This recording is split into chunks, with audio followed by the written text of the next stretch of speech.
Um, well, good morning, good afternoon.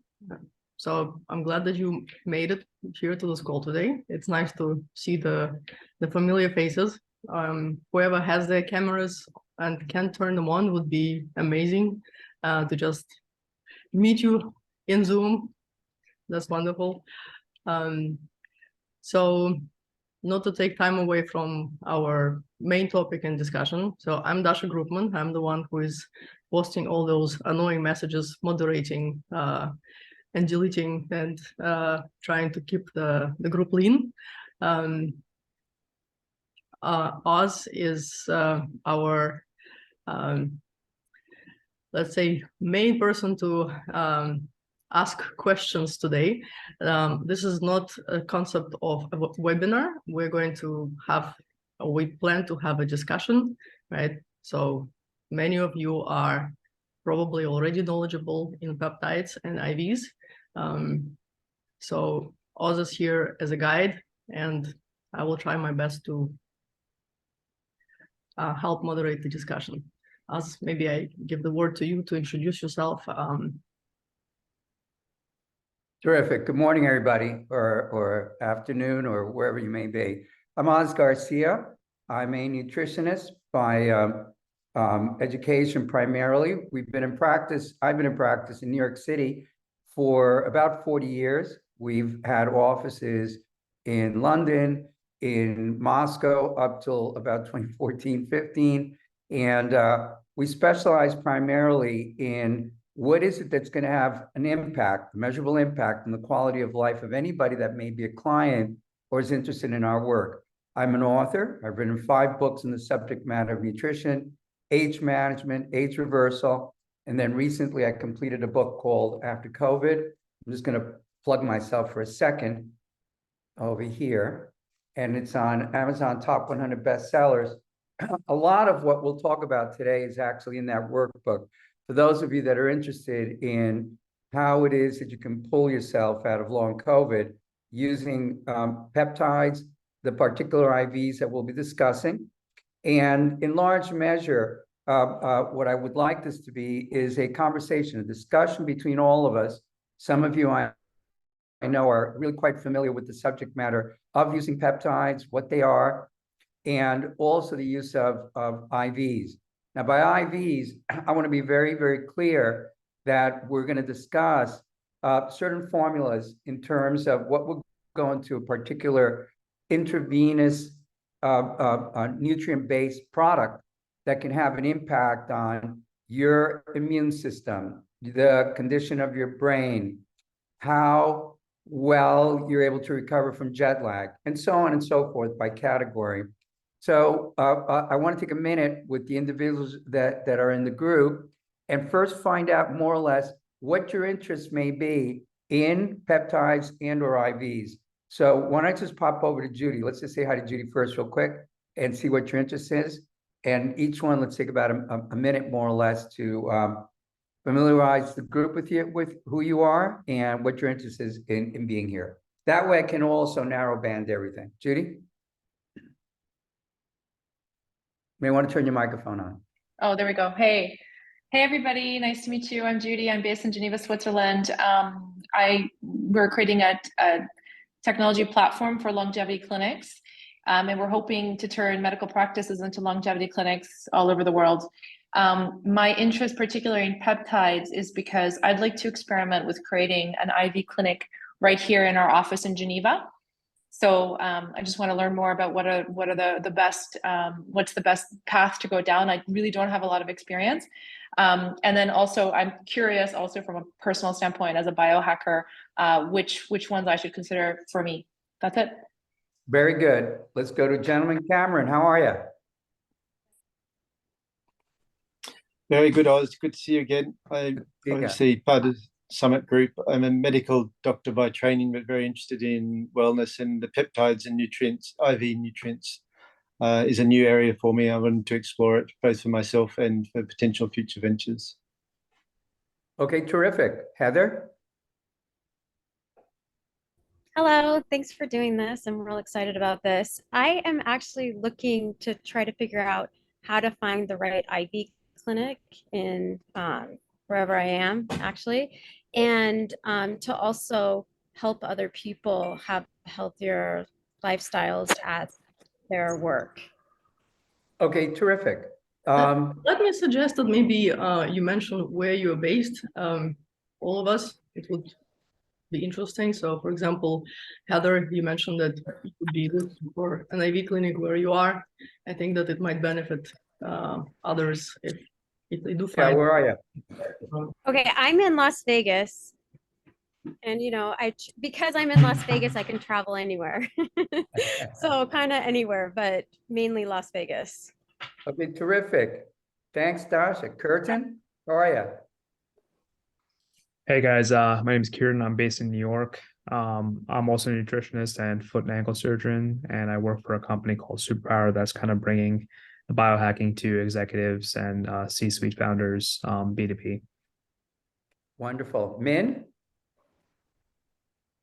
Hi, my name is Min. I live in London, and I'm interested more for kind of my personal understanding. I've done some IVs, NAD plus in particular, and I don't know anything about peptides. And I was just thinking, you know, where do I place this in the constellation of things that you can do for longevity, for anti-aging, and then I also do invest in now mostly through a health and wellness longevity seed fund. I'm an investor in that fund. But anyways, it's an area of interest personally and for investment purposes. Okay, where are you based out of? London, All right, so but often in Atlanta. Terrific. We'll take a couple more. Gwenole? Yes, generally, I am medical doctor in Lausanne, so I have a specialization in anesthesiology, and I made FRM anti-aging medicine fellowship and peptide and IV therapy, and I'm starting practice in this area in Switzerland. So I know I was introduced to your group. Thank you to Judy.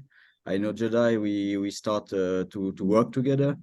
And yeah, I'm always interested in this field to know what's going on and it's possible to do. In Switzerland, we have quite different legacy. Like it's quite more difficult to do all the peptide therapy. It's not really allowed. So I try to find a solution to implement this with my client and myself. Very good, great. iPhone 12.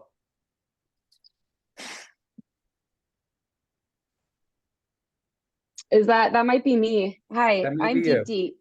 Yeah. I'm also an anesthesiologist actually and pain management physician in Chicago, and actually left a traditional practice about a year ago to build a more pain integrative medicine regenerative practice out of an integrative medicine clinic. And we're doing a lot of peptides, and I'm getting more and more interested in using peptides for metabolic health plus pain management. And so that's my interest for chatting with all you guys. Okay, terrific. Emilian Popa. Yes, hi. I'm calling from Nairobi, Kenya, and very interested in, well, those are my IVs, by the way. If someone wants to see my IVs in the fridge, I have a lot of them. I do them to myself. So interesting in IVs, run a chain of primary care. Sorry, I run a chain of primary care clinics in between South Africa and Kenya. And I also have a first longevity clinic in Cape Town, South Africa, where we have an IV bar. Very interested in learning more about IVs. I do for to myself, but also very interested in peptides. I don't know much about peptides. Okay, wonderful. One more person, Alana. Hi, I'm Anna Winter, calling from New York. I have been studying health since I was like 11, and I'm really fascinated by all this. It's a personal interest. I've gotten a bunch of IVs. I don't know that I've felt a difference, so I'm really curious to know which ones you feel are most useful, beneficial for us for just general health and longevity. Okay, terrific. So somebody else want to add something? Stephen. Anybody want to add anything before I launch this? Okay, so everybody mute so that I can start talking. Thanks so much. The subject matter at hand that brings us all here is actually peptides and what they may do for your health categorically. So I want to talk about the categories of peptides. What are they really? And then with the time that we have, we'll jump into IVs. I do want to make this, like I said, a conversation.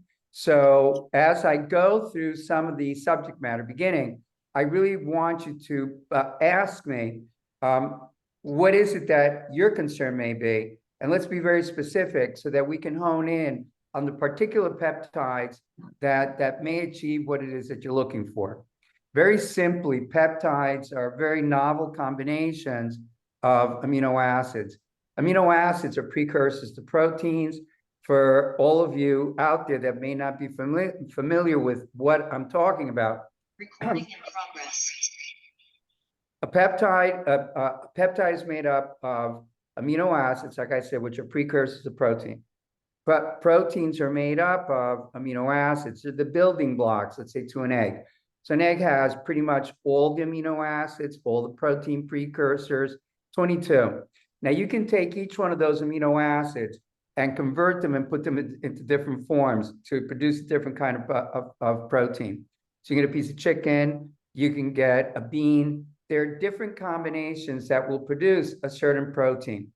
You can also take these particular amino acids and mix them up and create something very new. So you can take proteins that are not found in nature, that are just not natural in terms of how a peptide is put together, kind of mash them up and develop a nutrient, which is chemical, and in large measure, kind of create a shadow body with the peptide. So you can produce peptides that can have a massive impact on the quality of your brain, both its structure and its ability to think. You can produce peptides that have a tremendous impact on the quality of your heart. Those that are concerned historically, if they've got concerns with their heart based on genetics, family history, if you've already had a heart problem. There are peptides that have a tremendous impact on the gut, the full length of your bowel, all 30 feet of it. And you can deal with individuals that have problems with, let's say, the health of the microbiome. Let's say individuals that have any number of autoimmune problems with their colon, from Crohn's all the way to celiac.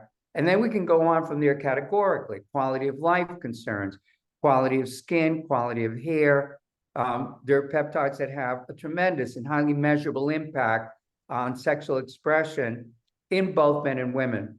So that's just to give you an idea when I say categorically. So what I'd like to do is now, with that basic introduction, turn it over to any one of you who'd like to go first and begin to ask about your concerns, and we're going to begin to plug into what your concerns are with the peptides that are relevant.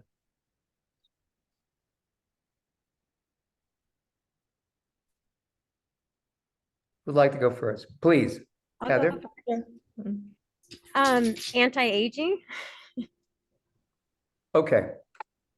So we need to look at the history, some of the history of peptides. Believe it or not, a lot of the peptides that are available in the West, and also for those of you in Europe, certainly in America, you should know, and I will give you primary sources of best places to get peptides in their best form possible. Nothing against China, but I'm interested very much in products that are made in the US. There are many reasons for that, and they should be obvious. So for anti-aging, a lot of the peptides that deal with age reversal, DNA repair, reducing corruption to DNA, improving telomere length on DNA, were developed in large measure, believe it or not, in Russia. For some reason, during Soviet times, many peptides were developed in the thought that you could actually, in terms of the way that the science is going, increased quality of health and well-being, and certainly how long you may live, well. So one of the top peptides that actually have a measurable impact, at least from what we know now, is called apiteolon. Now, it's just like it sounds. It's spelled E-P-I-T-H-A-L-O-N, apiteolon. Now, anybody can do a search on apiteolon on ChatGPT. You can do a Google search. Apiteolon can be taken both orally and injectable. Most of the peptides that we'll discuss are not available or don't work all that way in terms of an oral basis, but apiteolon is one of the ones that do. So apiteolon actually slows down corruption within telomeres and actually begins to increase length of telomeres as we get older. So that's a really important one, Heather, in terms of anti-aging and age reversal. There are others that are used that may cross categories, that are used, for instance, to build a better muscle, to build better power in your muscle mass. One of them is called sermorelin. Sermorelin is one of the peptides that increases growth hormone production within your brain. So it doesn't affect your own growth hormone, and it also has a measurable impact on the speed at which you're aging. There are different tests that we'll use and that I would recommend so that you can get a sense of whether or not the peptides are actually doing what they're doing. Some of you are probably familiar with a company that produces a test called telomeres. So if you're interested in finding out how your real age may be, what your real age may be, something like telomeres would be critical. It can give you a good sense in terms of how good the science is right now in getting an idea of what your real age is as opposed to your chronological age. And then from there, you can start using products like apiteolon and a couple of other non-peptide products that would have a measurable effect on the speed at which you're aging. Would you mind to spell the name of the test so I put it into the chat? Telomeres. Years. Telomeres, all one word. You get a little kit.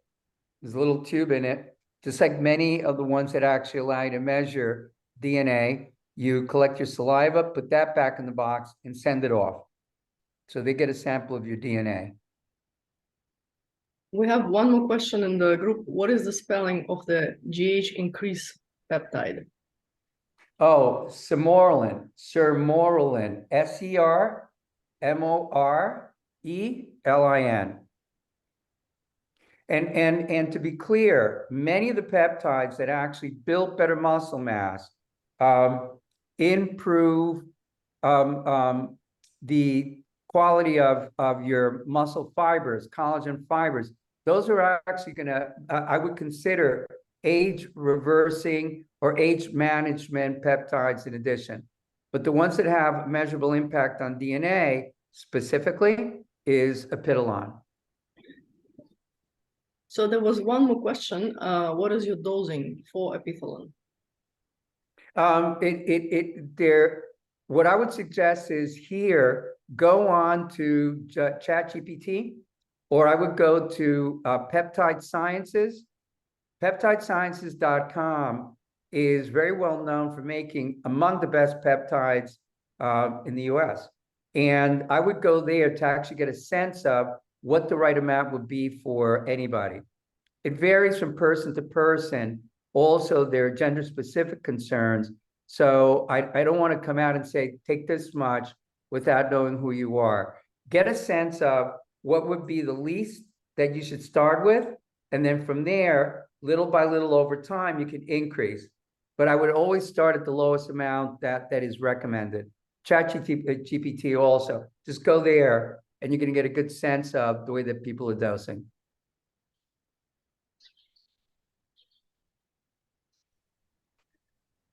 As a suggestion in our chat discussions, since sometimes we jump from topic to topic, if there is one specific peptide, and I'm pretty sure we can have an hour call about just one, right? maybe what we do is we say, today we discuss in our chat and ask questions about one specific peptide and do it day by day. If you guys support that idea, just drop a message in the chat. And from here, I guess I will give the word back to Oz. Can I ask I have a more question? Oh, go ahead. No worries. Maybe this is pretty quick. I just wondered, I think it's just more of a generic, high level question. For all of these different treatments, is it useful for people to have just one? Or is it always like a system, like you need to block 10 or 5 for everything in order to have any kind of measurable result? And the next question is actually, is there a way to measure the effectiveness of these? Like, how do we know they're actually working? Yes, there are. There's several ways. Good, really good question, Judy. I tend to rotate through probably about a dozen peptides at a time. It depends what it is that you're looking for. So you want to have in mind what's your end result? What are you looking to produce? So when I was really sick, and I apologize if I'm using myself as an example. I'm the only one that I got. Other than my client base, I want to be very discreet. So I lost most of my hair when I got COVID. This is about 2.5 years ago. Literally, it fell out all in clumps. I was almost bald, and I lost about 45 pounds of muscle. So I went from about 145 pounds, I got down to about 98 pounds. I mean, it was pretty brutal. So what I did is I literally, when I got out of the hospital, I laid out on spreadsheets exactly what it was that I wanted to do in terms of how do I get back to this. And so by category, I picked out each one of the peptides that I knew would have an impact on quality of hair, what would build my muscle mass back, what about my brain that it turned to shit in terms of brain fog. So I got very specific in that regard. I also worked out protocols in terms of how do you use them, what's going to be the best time, what's going to be the best amount, and then what are the side effects? Somebody I think mentioned that in chat. So with anything at all, whether it's a vitamin or mineral or amino acid or a peptide, I tend to recommend that you always start at the lowest dosing, see how it is that you respond, go with what the data tends to indicate is the best way to use the particular peptide. So peptides that tend to have an impact on muscle growth, those all work best at sleep time. Anything that's a growth factor is going to affect, your energy. And most peptides that actually have an impact, let's say on muscle mass, you would take before bedtime.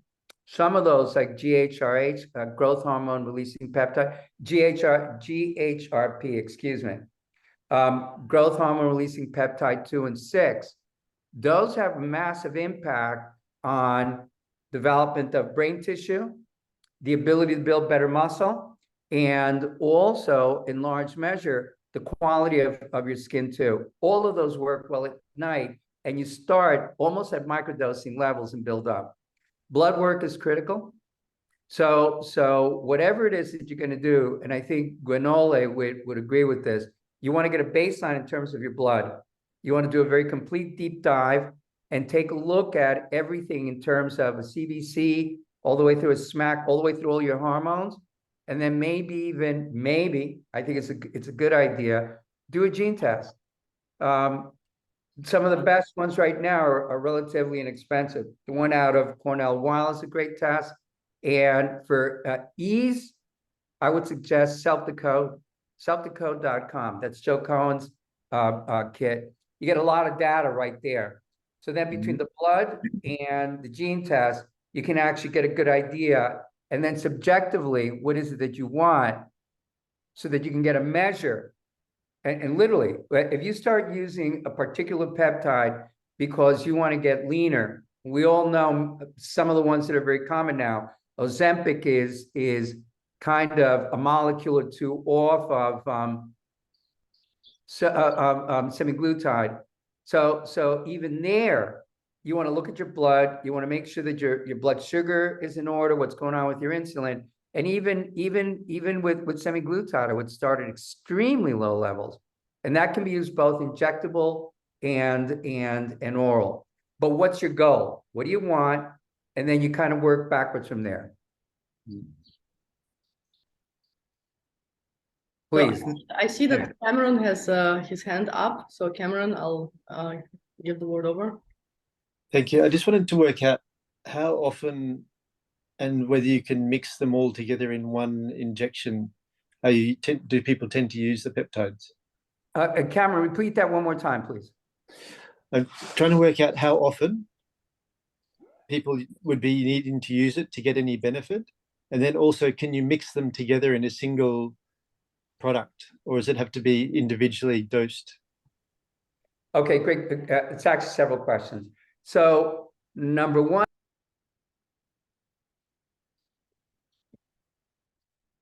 Sorry, Oz, you just self-muted somehow. Missed all. There we go. Okay.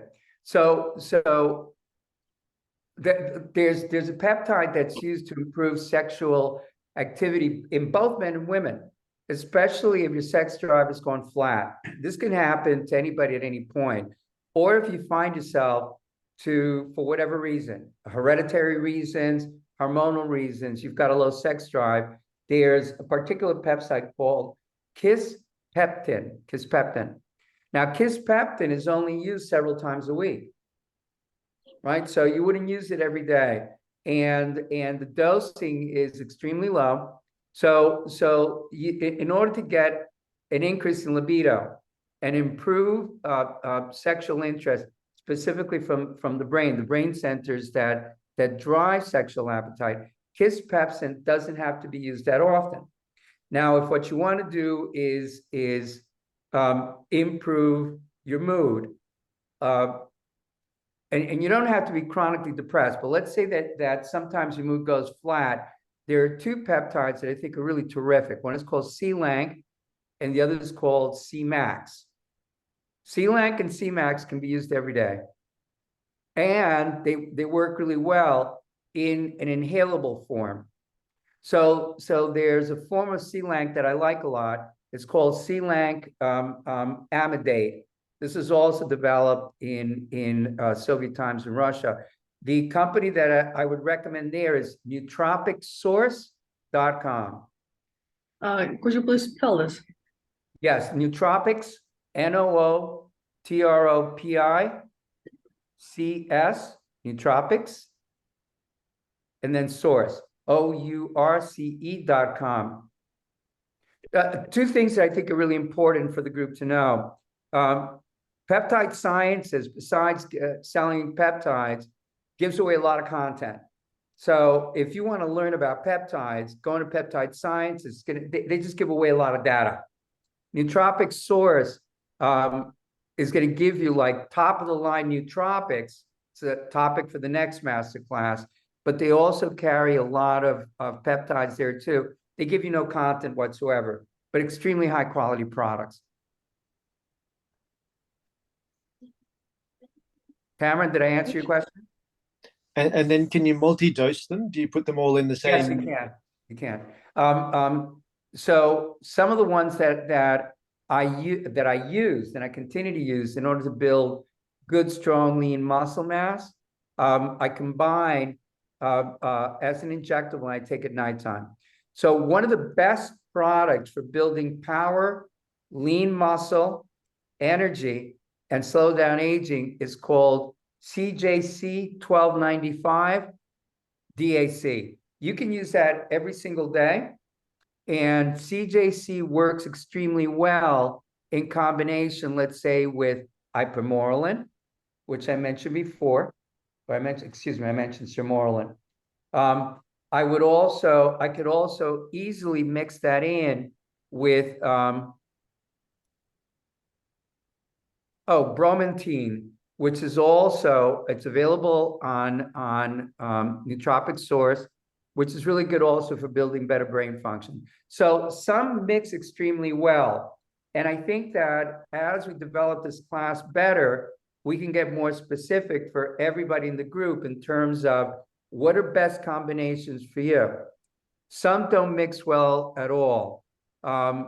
There's another product that I would say is used extremely well for the heart, and I don't think it mixes well with anything, you would use that on its own, let's say away from the others, maybe in the morning. And that's in order so that you don't just make your body go all over the place. But for the most part, you can actually stack them. And there are different stacks of peptides that work remarkably well, Cameron. Hey, Oz, I have a quick question regarding that combo of the CJC ipamorelin. Good. When do you have to be concerned about someone constant, like the exposure to IGF? Is it minimal? I have this trainer that comes in that just wants to be on it like continuously. And I'm a little nervous because I don't know, like, I just don't want to set him up for something in the future that would be detrimental. He's in his late 30s. So I was just curious. That was one question I wanted to ask on this class to see if anyone had any advice. I still don't really understand what the max dose is, how it should be pulsed in and out. Well, you want to do a growth hormone IGF test. No question about it. IGF-1 for sure. You want to do How often do you think that that's good to repeat? Because I did one. 30 days. Oh, just do it every month. Yeah. And No make sure question that's about it. not. Certainly, Okay. if you're using growth factors, I'm not a big fan of growth hormone. I think growth hormone on its own works really well, but most of you know that the consequences of using growth hormone is eventually you trash your own production. Whereas if you're using peptides that increase growth hormone, then you never do damage to your pineal gland. So when we're talking about GHRP2, GHRP6, growth hormone releasing peptide, these are actually working on both the anterior and posterior part of the pineal gland, and it's just stimulating it to produce more of your own. That's a big deal. And that's one of the wonders of peptides, by the way. Mm-hmm. And have you ever seen any for women, like it mess with their menstrual cycle, that combination? Not really, I haven't. Okay. So far, I find that the ones that will mess primarily with your hormones and so on are the ones that tend to affect sexual performance overall. Okay. That you're going to have to pulse at different times of the month. Okay. Good question. Can I ask you a question? One more question. Of course, you can ask me one. Okay, it's about. Let me just, because Yeah, there are sure. people that raise the hands, and I just Of course, no problem. Let's raise the hands, and I'll give the word over. So let me Sure. start with Orias, and I hope I pronounce your name correctly. All right, Judy, just hold on a little bit. Go ahead. Yeah. Who's that? Araya? Okay, turn on your microphone.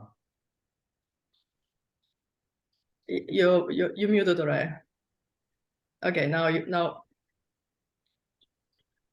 Okay, while you figure it out, maybe Erin, if you can go next. Erin. Okay. Well, Judy, I think You're up. You're up. Sorry, I Unmute stepped away myself. from. Yeah. Go ahead. I'll go after Judy. Sorry about that. Okay. No, okay. I'll just super quick. Semaglutide, the oral form of it. Sure. I'm just wondering. A lot of people are interested in that, obviously, right now, as a quick fix. I'm wondering if you see, with your clinical experience or the research that you've seen, any longer term, or even midterm impacts in terms of weight gain or messing up of the hormone, especially is it called Ghrelin or Ghrelin, correct, yeah. Yeah. What happens? Does that get messed up after people take it, even for a short time, for a month or something, just to kind of like reset their their satiety? Have you seen any impact of that? None at all. Unlike being on a yo-yo diet, where you can really eventually, anybody who's yo-yo dieting for any period of time, whether it's a matter of months or a matter of years, they do damage, measurable damage to their set point range. They're going to do damage to the cells in the stomach that produce ghrelin, and semaglutide, Ozempic, and all the other derivatives of semaglutide what they do is remember, they were designed primarily, Judy, to regulate blood sugar, right? So these are diabetic management compounds, whatever you want to call them. But semaglutide tends to stabilize blood sugar in such a way that you feel satiated. So there's some debate. I do think that it has a positive effect in increasing ghrelin. So you lose your appetite. Just not that you're not that hungry. But individuals that we've seen that, and that's my preference, is using semaglutide. Whether you do it injectable, you do it oral, right? There I can give a general spread in terms of best amounts. I would say starting at 0.25 milligrams. And some people do well with 0.25 every day. Some people do well with 0.25 twice a week. Some people need to inject 0.75 twice a week, right? So I can give you an idea, and then you're going to have to consult somebody so that you're real clear what's going to be the best route for you off your blood work. But so far, all the results that I've seen are extremely positive. You don't, it's, if you can't use it as a substitute for working out regularly also, right? Making sure that you're on a way of eating that we would all agree is really good and healthy for you. And if you do that, the fascinating thing is you continue to manage your metabolism extremely well when you go off the course of semaglutide for however long you want it to be on it, to lose whatever amount of weight you want it to lose, right? But so far, I'm very pleased with the results that I'm seeing. Awesome. Thank you so much. All Really right, helpful. I'm ready if you guys have time for me. We do. Okay, great. Sorry, I'm at the gym, so if you hear background noise, I apologize. I wanted to make 2 comments and ask you 1 question. So regarding semaglutide, I know that it's so new. I've been hearing that, and this doesn't apply for me, maybe it's for other people on the call, but we're not exactly sure what causes you to lose weight. And there's some people commenting that they're suggesting that the weight loss could be due to losing bone density and muscle mass. So, I mean, I don't know if that's been proven or not, but I just think it's something that, if you know anything about it, I'd love to hear a comment about it. And then my second comment is, what do you think about MK677? I know it's pretty new. I've been doing about 12.5 milligrams a day, and it's been great for me, but I know it's a very new compound, and there's not a lot of studies on it. And then my third question, and this is a big ask, sure, is I think it'd be great if you would be willing to put together a spreadsheet of, let's say, the top 50 peptides, their names, and what you think they're best used for, and then just let everybody research everything on their own and put together their own stacks. But having like a spreadsheet with, the top 50 peptides and what you think they're best for, or whatever else you want to put in there, I think would help consolidate so many of these questions. Okay, so we got 3 things to address. Semaglutide's been around for quite a while, number 1. Ozempic, and I think what's the other one called? Wozi or Wobiji or something like that. Those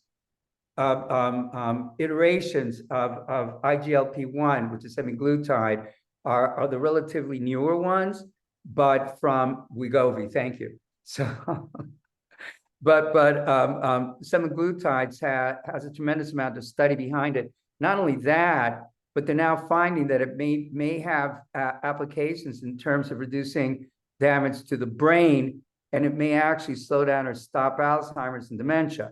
There are reasons for that. So the data is not fully in, but there's enough information on IGLP-1 in terms of its effects on human health. That's number 1. Number 2, MK677, I think is terrific for both weight loss and muscle building, and you can take it orally, is really quite wonderful. I can't take it because it gives me a shitload of anxiety. A lot of people get extremely anxious on it. And if you're somebody who doesn't get anxiety from it and you want to build better muscle mass and power, I think it's a terrific product. I personally can't handle it at all. Studies on it are also really quite significant. Again, what I would do is I would go to Peptide Sciences and then go to all the references. There's one reference after the other, all the studies, and then from there you can jump on to any NIH study that's quoted. So that's what I would suggest. Oh, and the third one, insofar as you're making a spreadsheet, let me think about it. I think isn't something like that maybe available on the International Peptide Society? They may have like a whole. There's nobody's done yet. I wish my friend Andrew Levinson were on here today, and I'd love to hear Andrew chime in on this. The lists are incomplete. The lists are incomplete. Okay. They're incomplete, and Yeah. also they seem to be somewhat haphazard. So from what I've seen, and at some point I'm going to have to do this, and I think what we'll likely do is Dasha will arrange a series of master classes where we can actually, so that it makes it worth my time. I'm not looking to get rich off of this, that we all become members so that we can work together in terms of how it is that you can best learn what it is that I know. Yeah, and then if other people are looking just for before you get, like, because it's time consuming, but even like what's his name, William Seeds' book, like that might be a good place for people to start that are super green. Oh, on absolutely. Peptides. Yeah, Absolutely. like that has lists on it for those of you who are interested. It's called Peptide Protocols. I don't remember. It's a black and blue book. It's a terrific suggestion. Yeah. And what's the name of it? It's called Super Green? You know what, Dasha? Let me look it up. I'll put it in the chat. Okay, sounds great. Judy? Do we have anybody before Judy? Because Judy's hand is up. I had a question. Please, Aaron, go ahead.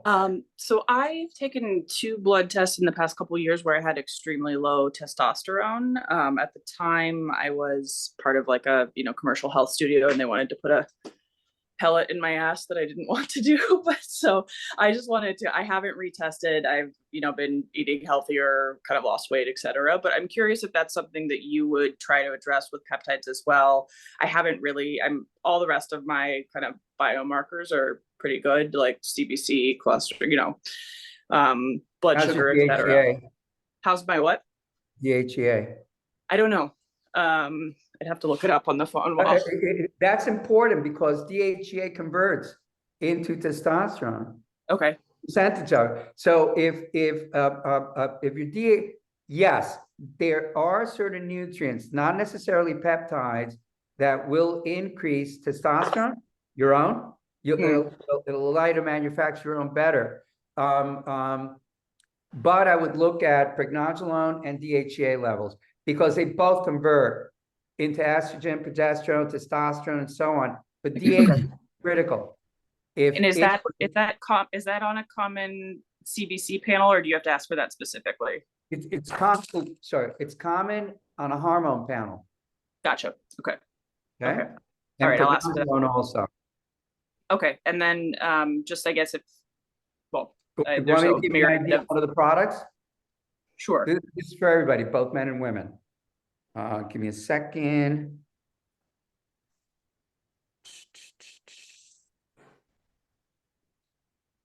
Sorry, and as you said DHEA, and what was the second hormone that you mentioned? Can somebody do a spell check on pregnenolone, please? Pregnenolone. Okay, I just didn't remember the word. I couldn't figure it out. Pregnenolone. Thank you. You're welcome.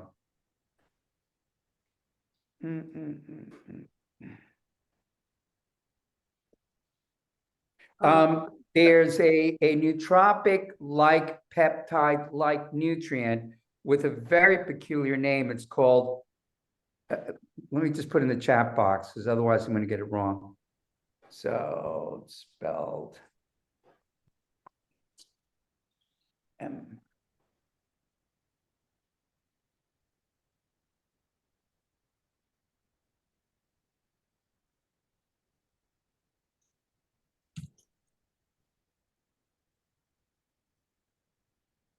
Okay, enclomiphene citrate. Enclomiphene citrate is nutrient that actually allows your body to start producing testosterone. And you can get it on Nootropic Source, which Stasha put up earlier. And there I would do a complete search on it so that you can get a sense of what's the right amount for a female. I typically take, as a male, and in my age group, I take about 25 to 30 milligrams a day. For women, it could be about 5 milligrams. Certainly, if your testosterone and your free testosterone, both your free testosterone and testosterone. But that's on top of where your DHA and pregnenolone levels are. Okay, great. Thank you. I'll look into all of that. Thank you. Yep. Thank you. All right, Alana.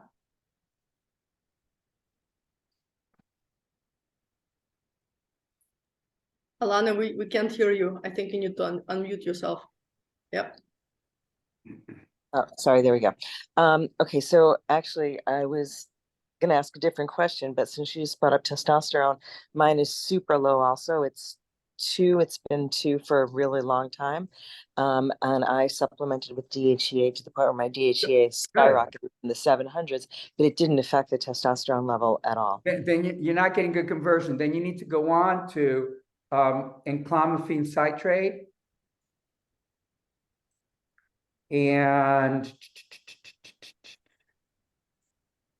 do the same thing, do a search on that so that you're real clear how it works best for women.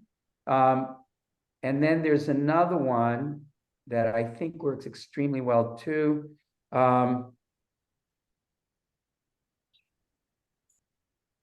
Everybody give me a moment. Alana, keep talking while I just do my search real quick. Okay, great. Other questions that I had, the only peptides I've ever done was the VIP peptide through the inhaler. It was for some gut issues. I didn't feel that it did anything at all. Which one?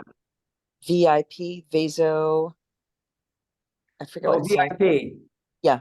What were we using it for? So I've had some gut issues, but I finally went to a doctor who really looked inside, like did a colonoscopy, and he was like, no, the reason you have gut issues is that your colon is just like almost double length and twisty. Redundant colon? What's up? Redundant colon.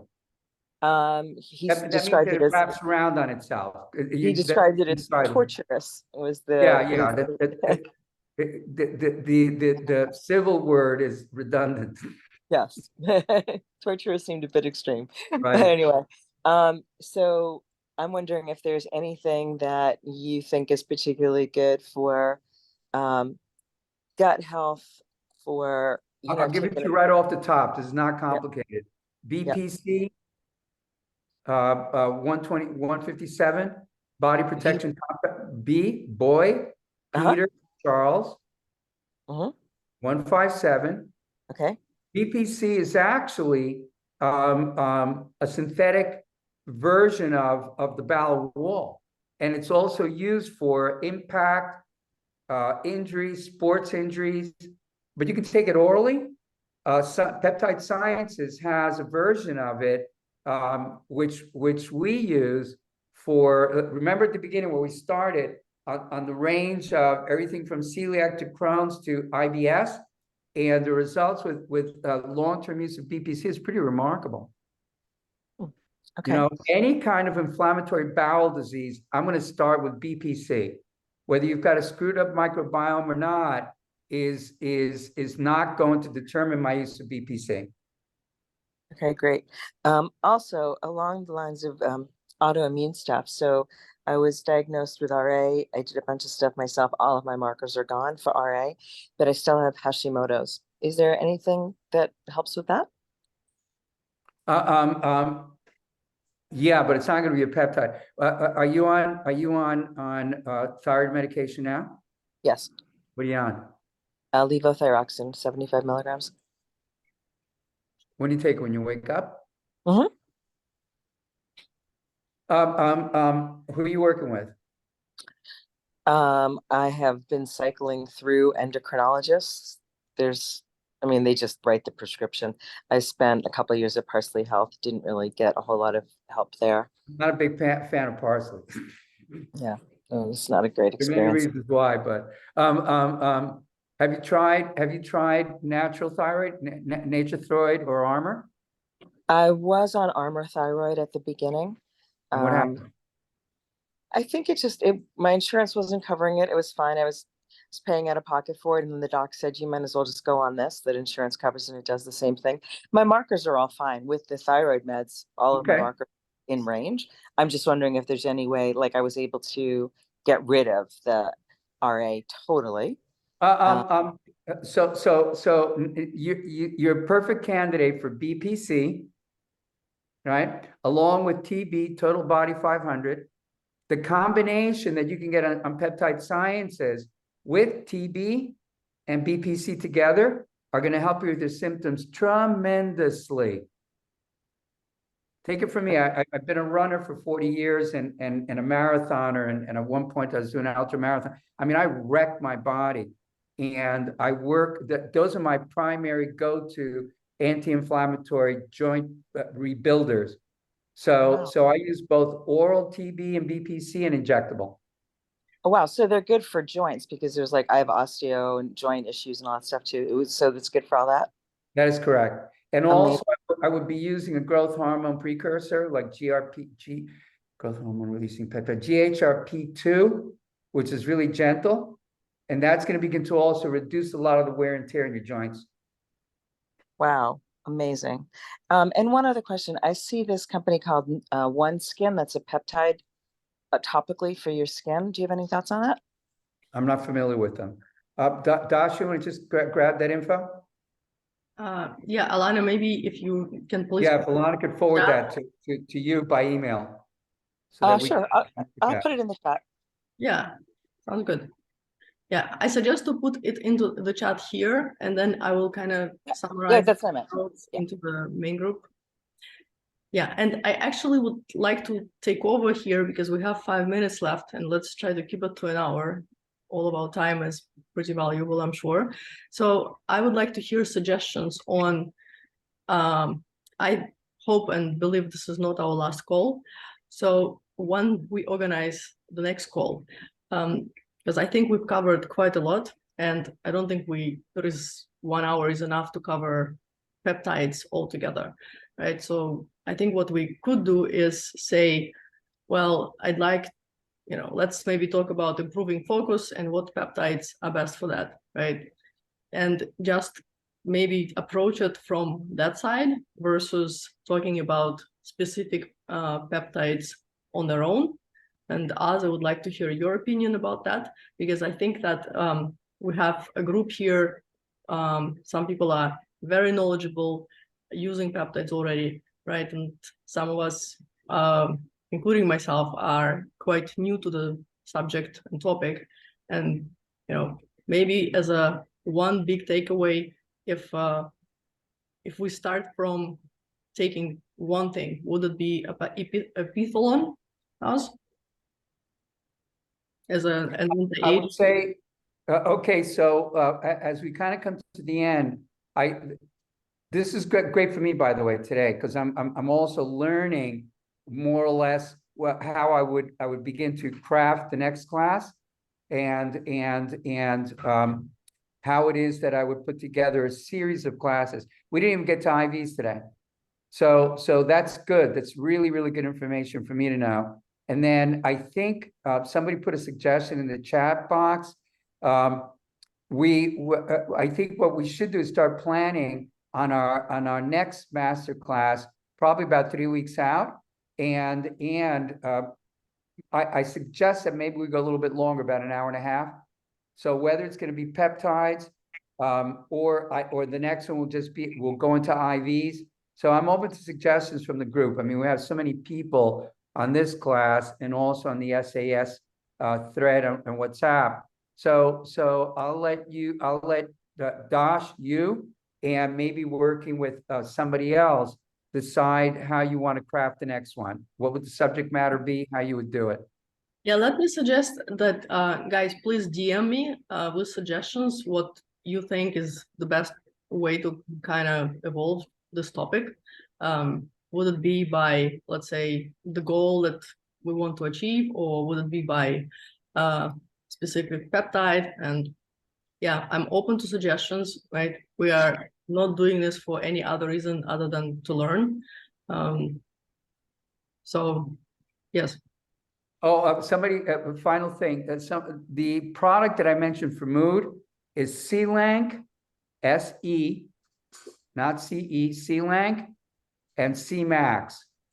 They will pull you out of a really crappy mood in a matter of seconds. They're quite remarkable. How do you spell this, please? Sure, C-Lank is spelled S-E-L-A-N-K, and I would recommend it in spray form. People that have anxiety, general anxiety, depression, C-Lank is remarkable. And then I think separately for depression, if you're dealing with your own or your patients that may be prone to depression, I would suggest uridine, U-R-I-D-I-N-E. And there are different forms of uridine that can also be, you can get that, I suspect, a nootropic source, if not nootropic depot, but they work well together. C-Lank, uridine, try uridine, which is even better, but they have a profound effect on mood, depression, and so on, whether the depression is trauma driven, grieving, whatever. It does tend to pull you out of the bottom, tends to pull the bottom out. Okay, great. So would you say that if there was one takeaway that those who are not familiar with peptides yet, if epithalone would be the start as an anti-aging go-to, would it be? I would start with epithalone, and you can get oral epithalone. Smart Source. I would type it in on the Amazon search engine, and there's a company, I think they're called Smart Source, something like that, but it'll come right up, and it comes in, I think, 0.03 milligrams, and I would start with 1 chewable per day. Wonderful. Well, Hey, thanks everybody. I think we're at the end. Yes, thanks everybody for joining. Again, please send me your suggestions. I will try my best to create a summary of the conversation. A lot of people asked for a recording of this call, those who couldn't join. If you prefer that I do not share a part where you were speaking, please DM me as well. I will just have my assistant edit that part out. So thank you, Dasha. Thank you. Wonderful. Okay, thank you very much. Thank you, everybody. Everybody have a great day or a great evening wherever you are. Okay. On to the next one. Cheers. Cheers, everybody.